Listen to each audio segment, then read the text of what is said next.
Hi guys, I just mowed my yard a while ago. I'm so happy. I love it when my yard is mowed. Even if some of the grass is dead, at least the parts that are green is all even. I do my best thinking when I'm mowing my lawn. It's very meditational for me. So I decided that I'm going to share my survivor story with you. I'm a little nervous. It's just hard sometimes to talk about, and it's very difficult to look at myself in this camera while I'm talking. I'm going to try to do it with no sunglasses on, but the sun is kind of bright and I feel better sitting outside, so I'm just going to try to go with it and bear with me. So here's my story. In 2008, I was in almost my last semester of college. It's taken me a long time to get through college. A lot of different things had happened in my life and some setbacks. And so it was April 2008. I was taking a bath in our little house. I was laying in the bathtub and I was just bathing like normal. And I rubbed across a lump in my breast. In my, I have a hard time talking about it.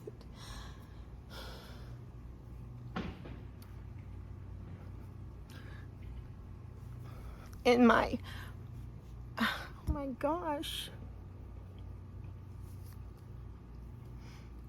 I'm sorry. Okay. Okay.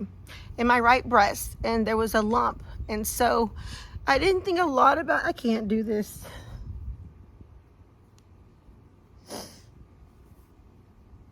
Put my sunglasses back on. Okay,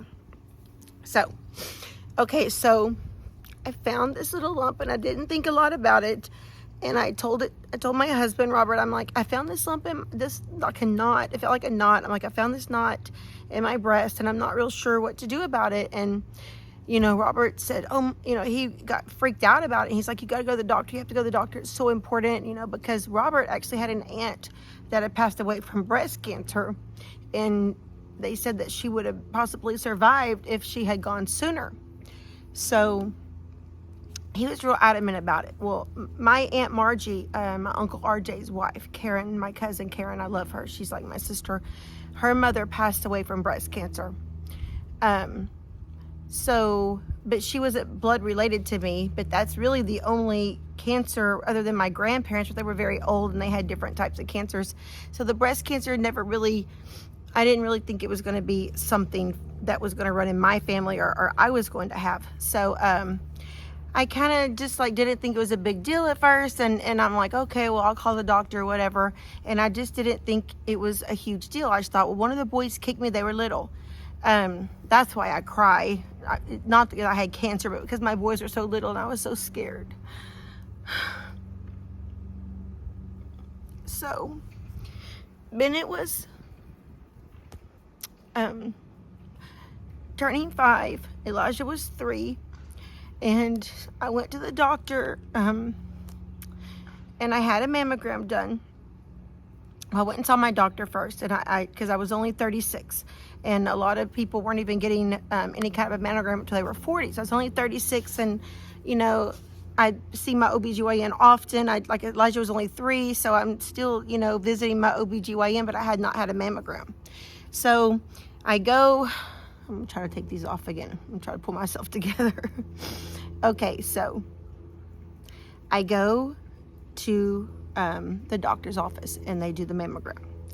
Well, the doctor, my OBGYN had put into my paperwork that I could have a needle biopsy immediately if needed. So that was written into my orders. So I go have the mammogram and I'm waiting there. They wanted me to wait there until they looked at it, and then they come and got me out of the waiting room. And this is the crazy thing, because Robert, when it comes to my kids, that's why I get sad. Not me, it's my kids. So Robert was sitting in the truck waiting for me with the boys. Dustin was in school. He was probably in middle school. So he has our 3-year-old and our 4 or 5-year-old in the truck. and they had gone to buy groceries, and they dropped me off at this office to get the mammogram. They had went to buy groceries and got something to eat and come back and was waiting for me. And so I'm in the waiting room about to leave, and I'm texting Robert like, I think I should be done any minute. I'll be out there. And then the radiologist actually comes and talks to me, and he says, we see something in your scans, and we would like for you to come. I mean, we definitely see, you know, the lump that you found in your scans, and we want to have a needle biopsy done immediately. So he said, can you come back after lunch? Because I think it was in the morning. He said, can you come back after lunch?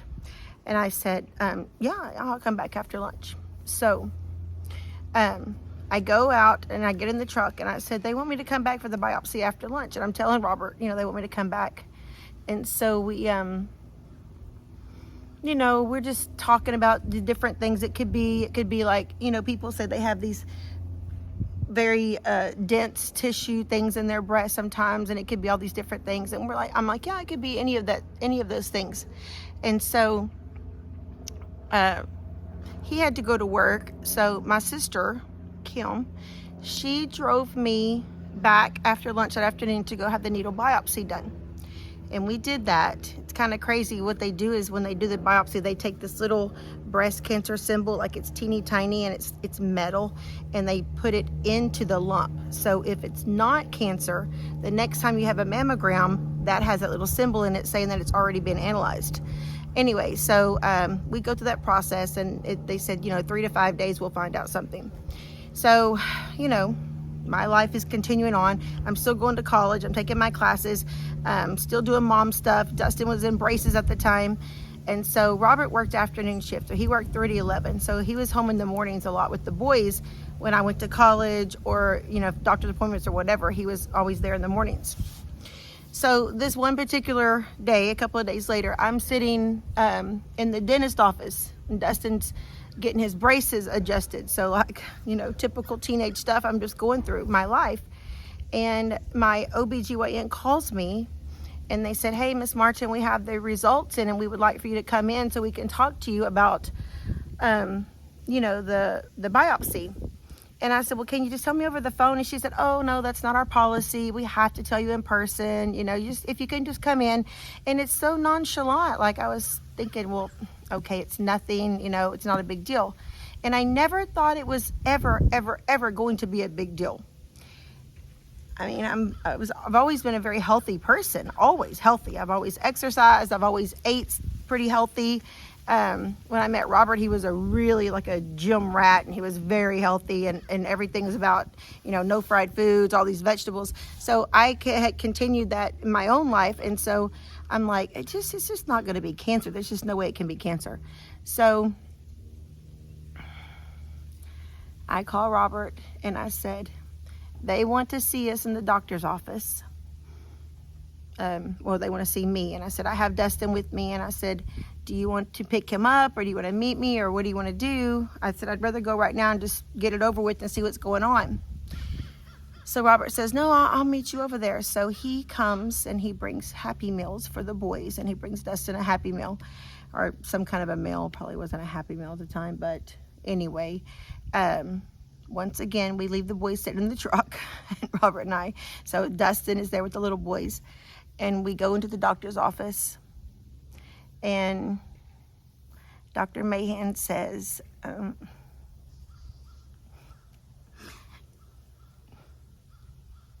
Ms. Martin, you have cancer, and, you know, I was trying to just like be like, okay, you know, so what's my next step? Like, what do I do now? You know, how do we get it out? Like, let's move forward. And Robert just fell off the chair, and he was so scared. I kind of want to laugh about that, because I'm looking at him in that doctor's office, and I'm like, man, I've got cancer. Put yourself together. Like, what is wrong with you? So, but he only knew the worst of it. He'd only seen the worst of it. And so, you know, he saw his aunt go through a lot, and he knew what happened to her. Okay, so, oh gosh, I gotta tell a story. This is so hard. I haven't talked about it in a long time. All right, so anyway, this is why I didn't wear any makeup. See, I come out here with no makeup on because I knew it was going to be hard. I didn't know it was going to be as hard, but I knew it was going to be hard. I came outside so Bennett and Elijah wouldn't hear me talk about it. You know, they were so little, I protected them from so much of it. So at 3 and 5, they really didn't know anything except for my hair fell out. So, okay. So I'm a get her done kind of girl. I don't sit around feeling sorry for myself. I do not. Like, whatever comes at me, I'm going to make a plan and I'm going to deal with it and I'm going to go head first into it and figure it out. So that's how I handled this. I have got to say that I had a wonderful team of doctors. Everybody that was, you know, looking out for me just did an amazing job. All of my doctors were amazing. So I meet with my oncologist first. My OBGYN actually had, Dr. Mahan is his name.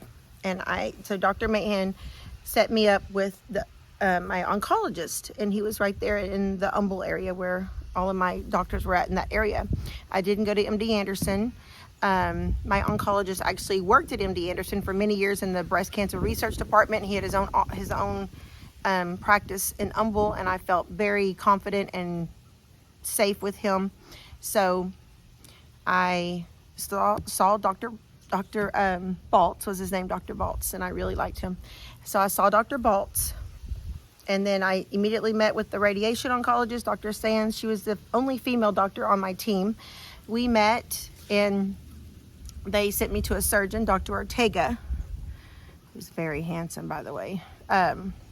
So Dr. Robert teases me about Dr. Ortega sometimes.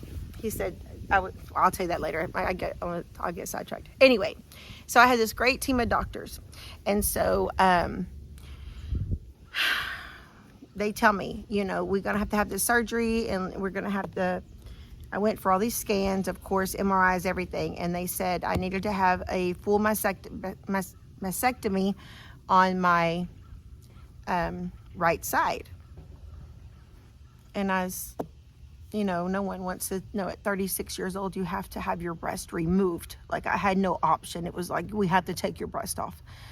It's pretty bad. There was one tumor, but there was cells that were, they called suspicious cells, that were like the same type of cells. They could see that cancer, and it was all over my breast, like all over it. So it had to be off.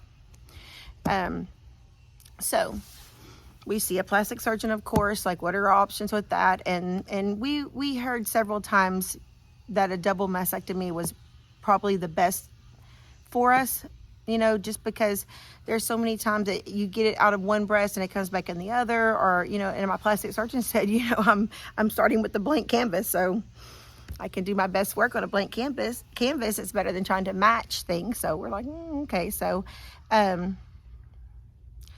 they want to have this surgery in like a week. And I'm like, oh, hold on. I'm in college right now. Like, this is April, and I have a June semester, and then I graduate college, like, finally with my bachelor's degree. I can't do any kind of surgeries right now. I have to finish college. And they're like, Miss Martin, this is cancer. Like, this comes before your college. I said, no, it doesn't, because I've been trying to go to college for 18 years. I'm graduating college. Like, cancer's gonna have to wait. Anyway, so we went kind of back and forth with it, and I was taking 3 classes at Sam Houston State University in Huntsville, and I saw my professors, and I'm like, okay, so I have cancer, you know, and I'm just acting like it's just like not this big deal. And they're like, what? Oh my gosh, you know, well, you're done. Don't come back. You're done. Your grades are done. You're done for this semester. So I ended my semester in April. That semester ended in April for me. My classes were good. Everything was good and good standing. I still had 2 more classes to take in June before I could graduate.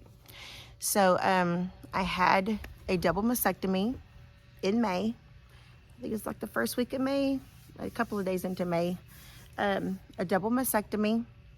They put in tissue expanders under my chest muscle, and they installed a port. I have a scar right there. My port was installed for my chemotherapy. yeah. So we went through all that. I got that done. Started kind of healing in my chest. I was healing pretty well. And then we met with the oncologist about, the worst part of it is, so they wanted to see how far the cancer had gone into my lymph nodes. So over here, your centennial lymph node is directly attached through a line, a vein, to your nipple. So that morning before my surgery, they came in and they shot this radioactive dye into my nipple. And it was the most painful thing, worse than my foot, guys. It was the most painful thing I ever, because it was it burned like fire all the way till it got to my lymph nodes. So then when I went into surgery, they were able to open up and look at my lymph nodes and see which was my centennial lymph node. They removed that lymph node during my surgery. They went in and they sliced it open and they look at two halves under the microscope. And this is while I'm in surgery. And then they said, oh, there's no cancers in the two halves. We're good. We're good. It didn't get to our lymph nodes. We're good. So that was like everybody was, oh, good. That's great. Well, so I only had one lymph node removed. And then we go back for the pathology report like a couple of days later. Bella keeps looking at something. I don't know if somebody's over there. We go back for the pathology report a couple of days later. And they said, well, what they do is they take your lymph node and they freeze it. And then they make all these little shavings. And like I have the pathology report. It's like shaving number 265 and 264 and 263. And it's like counting backwards. All these shavings had cancer cells inside of them. So because there was only some of that lymph node, all of it didn't have cancer in it. Only little tiny little shavings showed cancer. They're like 99.9% sure it had not gotten past that first lymph node. So that was a good thing. That was a great blessing. So Dr. Baltz, my oncologist, who I did love very much, he told Robert one day, he said in his office, and I'm going to cry because that was a scary day for me. He said, your wife is 36 and you've got young children, and we're going to hit her really, really hard with this chemo, and we're going to knock it out. But it's going to be really hard on her. And of course, Robert, because, he's my partner. And so I was just so scared, like, well, what does it feel like? What's going to happen? I mean, what is my body going to feel like? All you've seen on TV are these, horrible things like, sickness and just, I just didn't know how bad it was going to be. And I was so scared. And I was the most scared that it wasn't going to be around for my boys. That was probably the scariest thing in my life. And I just wanted my boys to have me always in their lives. Anyway, so it was almost June by this time, and I had my one semester coming up. And so I had talked to Dr. Baltz, and I said, I have my June classes, and there are 4 weeks of classes, 4 weeks, and I will be done with my degree. And I told him, I said, I really just want to finish college. So I have to finish college because I don't know what this is going to do to me. I don't know what's going to happen. And I have come so far. I have to have my degree. And so he told me, he said, the recommendation is like 6 weeks from the time, I guess, that we start. Like, you can't wait any more than 6 weeks to start the chemo. So he said, if we start it like that first week of July, then we'll still be in that window, just barely, in that window. So he said, we'll wait. We'll start it after. It was like, I think it was July 1st, actually. I can't remember exactly, but it was like, literally. Okay. I went to my June classes. I finished. I took my last final, and I think it was actually June 1st or June 2nd. It was right before 4th of July. And I took my last finals.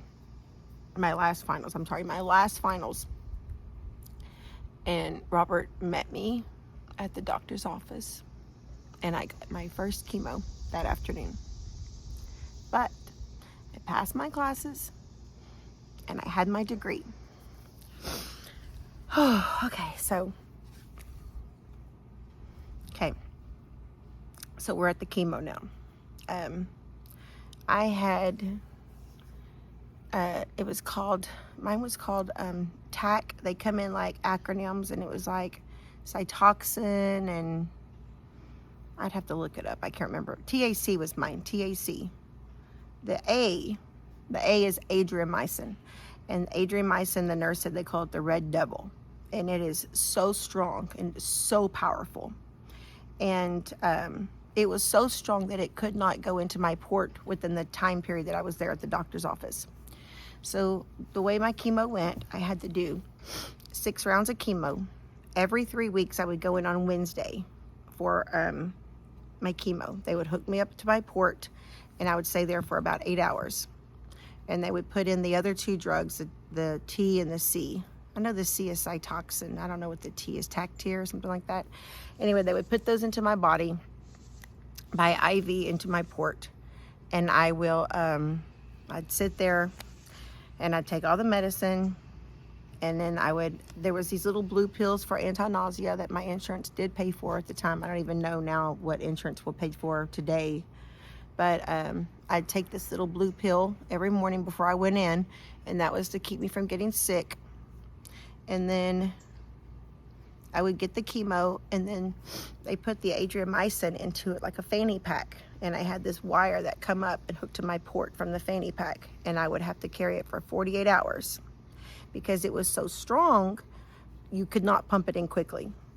So I'll never forget the noise or the sound, but for 48 hours, that fanny pack would be like, nah, nah, nah, and then it'd like release, and it'd do that like every 2 minutes. It would release a little bit into my system. That medicine is the one that was the worst one ever. My body, when I would sweat, it would have a weird chemical smell.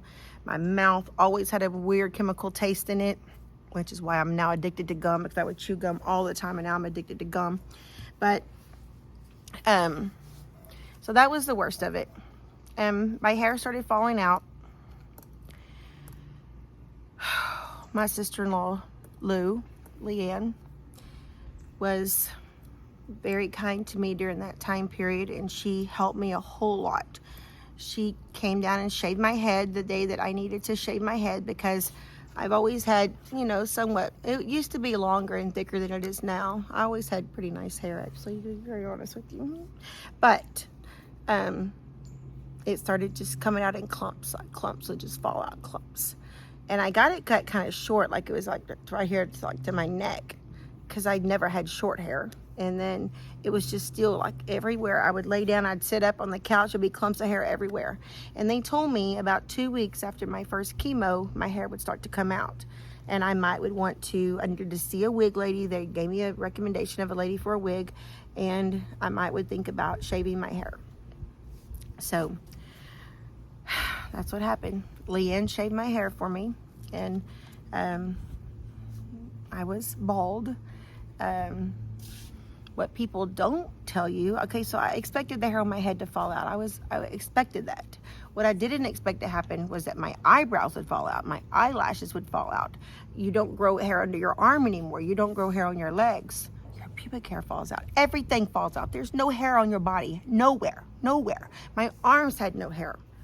I didn't have to shave my legs, but I guess if you want to try to make lemonade out of the lemons, I didn't have to shave. But it was so, it was so weird. Like, that was the weirdest part. Like, every piece of hair on your body, like a little peach fuzz, everything was gone. And I've always had really thick eyebrows. And my sister used to tell me I looked like Brooke Shields when I was young because they were so thick. She'd make fun of me, actually. Kill was kind of mean to me when I was little. She'd make fun of my bird legs. My eyebrows were too thick. But anyway,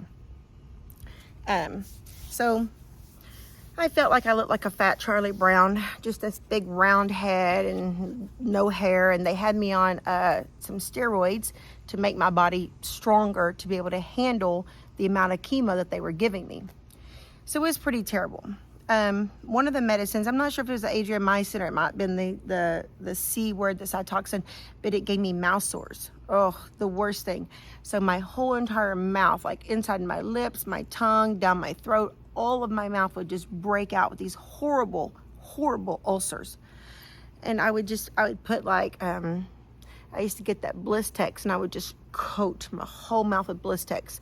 And popsicles would burn them, so I couldn't have popsicles. I could just eat ice. That helped a lot, was eating ice. But it would happen to me. So I had 6 rounds of chemo. So the first one was probably the worst on my body, because they had to adjust some of my medicines, and the first one gave me like the worst outbreak of everything. And then the second one, it was still bad, but it wasn't as bad as the first one. But it became like regular. So I knew what was going to happen. I was going to go in, I was going to get the chemo, and then I didn't feel very good when it was coming into my body, because it was just so strong, and it just made me feel really tired and a little nauseous at times. I never really got real sick, but I felt very nauseous. I had the bad taste in my mouth. That was the whole time the Adriamycin was being dropped in for the 48 hours. I would go back on the 3rd day, and I would get a Neulasta shot, one that made my white blood cells start working really strong. And then, so then the mouse sores would come. And then I would feel horrible that week of the mouse sores, because I couldn't hardly eat anything. I could just drink water, eat ice, and it just had me just, annoyed, and I would just cry sometimes. They were really bad. The mouse sores were probably the worst of it, because it's your mouth. And I remember one time thinking, how many pain pills could I take that would make it stop hurting, but would not kill me? Obviously, I didn't want to die. And it was just so hard. Like, that was the worst thing I could think of, is the mouse sores were so bad. And they would come, and I couldn't sleep at night, and it just hurt for like 3 to 4 days. They would come, and I knew it was coming every time. And then they would start to go away. It was like, they come, oh, they're so bad, and then they start going away. So about 3 to 4 days they would last. And then that last week, the 3rd week, I would feel good. Like, almost like not back to my normal self, but I would feel good. And my doctor, Dr. Baltz, he said, that week you feel good, you try to live your life to the fullest. Like, you try to make that week. So every 2 weeks you're living for that 3rd week. And he said, go to dinner, have a margarita, like, enjoy your husband, like, go on date nights, and just try to live your life to the fullest. So we did, Anyway, so that happened for 6 weeks. I was kind of scared towards the end, because the last chemo one, so it would have been my 6th chemo. There was a lady, because guys, I went through this chemos, and I would sit there all day long, 8 hours in that doctor's office, 8 hours getting that port. And there's other people in there with all different types of cancer. And I would start talking to them. And, this was an 18-week period. And I started making friends with them, because you see them all the time in the office.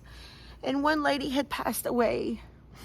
And one girl that I had been talking to a lot, she's a little older than me, but she was having such a bad reaction. Her blood count would get so low, she would have to go in and get blood transfusions. And I just saw her strong at the beginning, and I just saw her get weaker and weaker and weaker over time. And so, I was scared of that. Like, I was so afraid of that. And I tried so hard not to let my little boys see me sick. I did not want that to be a memory for them. I just did not. And so I tried as hard as I could to just make sure that no matter what I was going through, I tried to just maintain normalcy in our house. And so I think we did that pretty well, because now they'll tell you, like, they don't really remember too much about it. Bennett will say something like, I remember you having a surgery, or I remember this, but they don't remember too much. They may remember me being bald or not having any hair, or they still have my wig they play with sometimes. Dustin used to wear it in high school when it was dress up day, but basically they don't really remember too much. So I think that Robert and I did an amazing job. I'm very proud of us for not letting that be something terrible for them to have to go through also. I wanted to protect them, and I'm so thankful that I was able to protect them. So the last chemo that I went in to have, and they always did my blood work ahead of time, and my cell count was too low. And they told me that if they were going to give me one of those Neulasta shots. I think there's 2 different ones, Neulasta and Neulasta.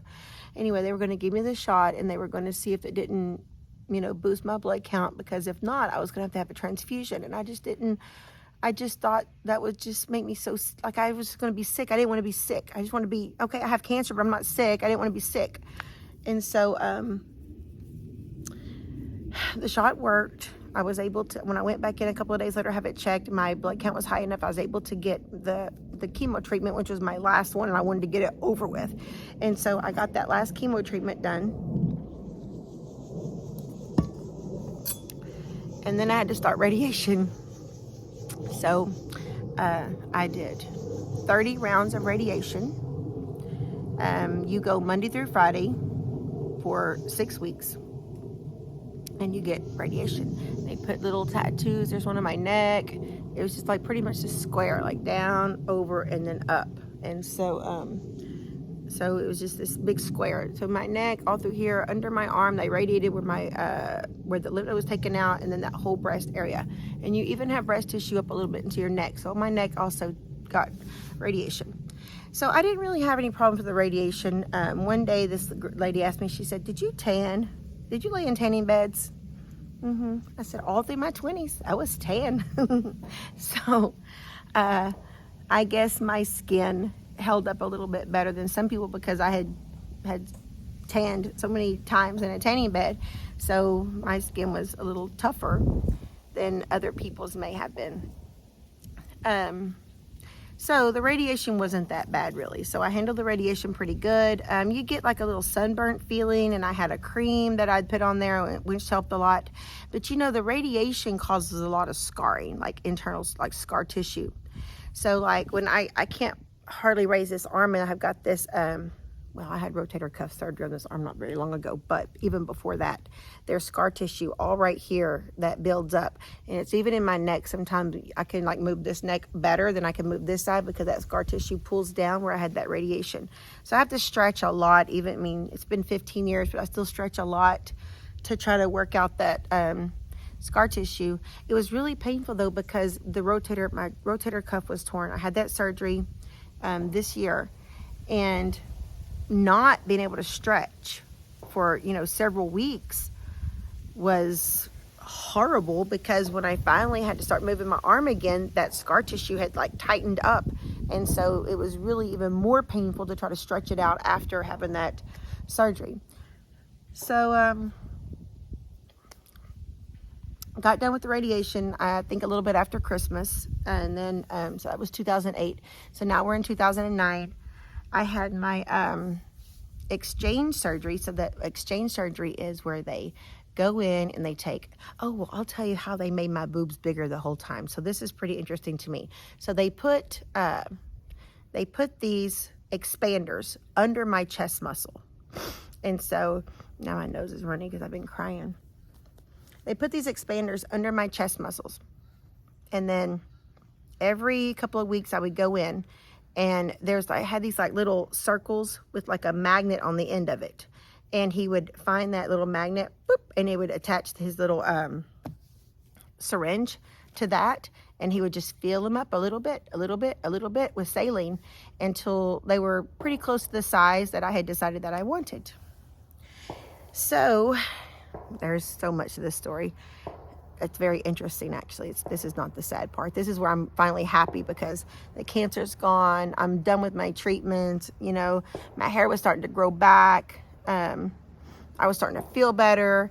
I started going to the gym every morning and working out. And so I was really starting to feel like, okay, this is good. And this is good. This is the good part. I didn't die. I stayed healthy. I learned a lot about myself, really, a lot about myself, a lot about my friends, and a lot about my family, quite honestly. I know that my sister-in-law, Leanne, will always, always, always have a place in my heart because of how loving and caring she was to me, and helping with my boys, and was always there for me no matter what I needed, or didn't even ask for anything. She would just show up, or, she would watch my boys sometimes so I could just take a nap. And so, I love her for that. My cousin Karen, I love her so much. I really do. she's like a sister to me. We grew up together, and she said, I'm going to shave my head for you. And I'm like, please don't, because I don't know if I'd want to shave my head for you. But she did not shave her head. I told her, do not shave your head.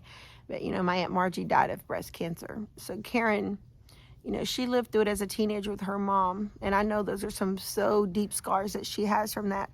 Like a lot of pain that she carries from taking care of her mom and watching her mom go through that. And, she was there for me a lot. She was there for me. And I know she was so scared too, because she'd only seen the worst of it. And praise Jesus, like there's no one but Jesus to give the credit to for saving me and healing me and making me okay. Because here I am sitting here, 15, 16 years later, I'm sitting here in my backyard telling you this story. And there's nobody else on this universe, planet, anywhere that can take the credit for that except for God. Like there's nobody else. It's only God. And I love him. So let me go back to my healing process. So the healing process is good. I get new breast. I got my implant exchange surgery in February of 2009. They took the expanders out and they put the actual breast in. So on my right side where I had the breast, and I talked to you earlier about the scattered little cells that were everywhere. So my doctor, Dr. Ortega, he had to scrape the skin, the fat, because you have like fat layer next to you. You have like a fat layer next to your skin, and then there's the breast tissue. So he said he scraped that fat, and he scraped that fat, and he scraped that fat. You scrape too much fat, your tissue will die. So he said, I just wanted to make sure I got all the cells out, anything that could have a cell, but I had to make your skin healthy. But because it was so close to the edge and there was just no extra skin at all whatsoever, the way that they were going to make my nipples is a little different. So this is kind of crazy, but I'm going to tell you about it. I'm not going to show you. I'm just going to tell you. So what happened was my plastic surgeon, he is so amazing. Dr. Straka in Kingwood, Texas. He is amazing. Philip Straka. So he used to specialize in breast reconstruction. Now he does not deal with insurance at all. Everything's just, what do they call it? Whenever you just want it, like you want plastic surgery, he does it. But Philip Straka, he's amazing.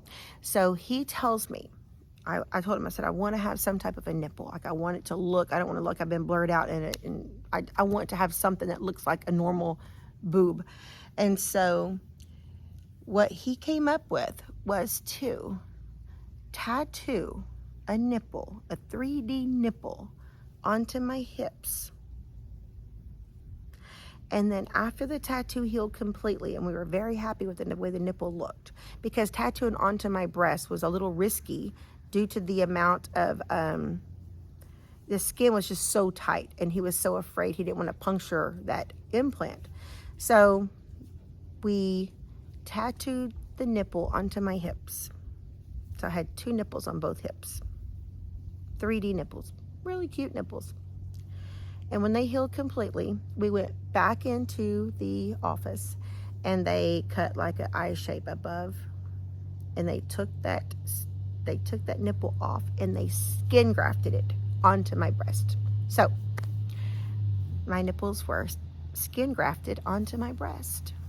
So for a couple of days, I did look a little bit like Frankenstein's bride, to be honest. They come out pretty good in the end, and so I'm happy. I'm happy with them. It's not perfect. It's not the way that I wished I could. I wish I could have never had to go through that experience. But on the other side of it, now 2008 to 2023, on this side of it, I'm so grateful for everything that I have, and that I've been able to raise my boys. And Dustin's married now and has beautiful daughters, and Bennett's living his best life, and Elijah's in college and starting his life out. And so I'm just so thankful to God that I'm sitting here right now talking to you. So that is my cancer story. I'm sorry that I cried at the beginning. I'm sorry that I hem haul around sometimes and I get off task. I am a survivor.